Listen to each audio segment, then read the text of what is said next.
मोहतरम नाज़रीन आदाब, जी टुडे न्यूज़ में आप सभी का खैर मकदम है। महाराष्ट्र के कोल्हापुर में इतवार को एक मस्जिद पर हिंदुत्व हुजूम ने हमला करते हुए नुकसान पहुंचाया। इस मज़मूम वाक़े की सख्त मजम्मत करते हुए बैरिस्टर असदुद्दीन ओवैसी की हिदायत पर साबिक़ा MP इम्तियाज़ जलील की क़ियादत में महाराष्ट्र के तमाम इलाक़ों में शदीद एहतजाज किया गया। नांदेड़ ज़िला बिलोली तालुका में MIM पार्टी के कायदीन व कारकुनान के ज़ेर निगरानी में बिलोली के तहसील ऑफिस के रूबरू एहतजाज किया गया और एक मेमोरेंडम तहसीलदार के हवाले किया गया। इस मौके पर दीगर पार्टी के कायदीन भी मौजूद थे।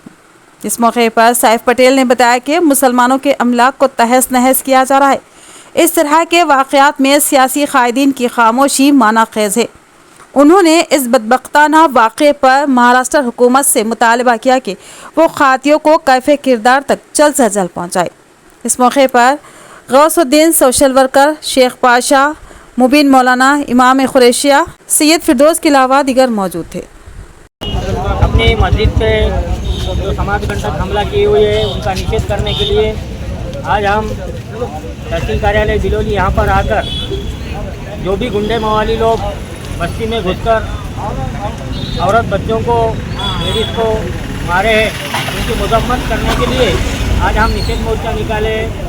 अल्लाह के फजल से आज यहाँ पर निषेध मोर्चा बहुत ही शांततापूर्वक तरीके से हुआ है और हम हुकूमत से ये मांग किए हैं कि वो जो गुंडे मवाली लोग हैं उनको सख्त से सख्त सजा दी जाए और आने वाले भविष्य में महाराष्ट्र में इसकी पुनरावृत्ति ना हो, ये ताकीद देने के लिए हम प्रशासन से लोकशाही तरीके से अपील किए हुए हैं।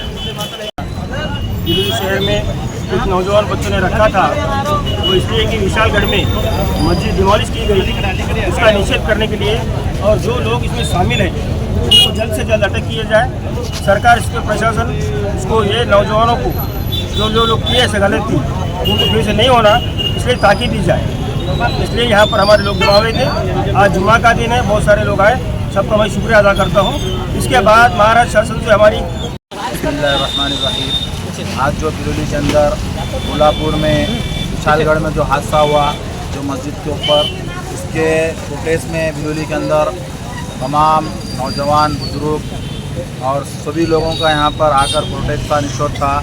तो यही बोलना चाह रहे हैं कि हम नौजवानों की तरफ से मस्जिदों को आबाद करो, और जो शरपसंद लोग हैं, अगर हम रोड पर निकलकर इनका जाहिर निषेध नहीं करेंगे, इनके खिलाफ में बात नहीं करेंगे, यहाँ पर हम कोई पार्टी को या अपने आपस के इख्तलाफात को मद्देनज़र नहीं रखना है हमको, बल्कि आपस के इख्तलाफात को दूर रखते हुए यहाँ पर रोड पर आकर अपने सबका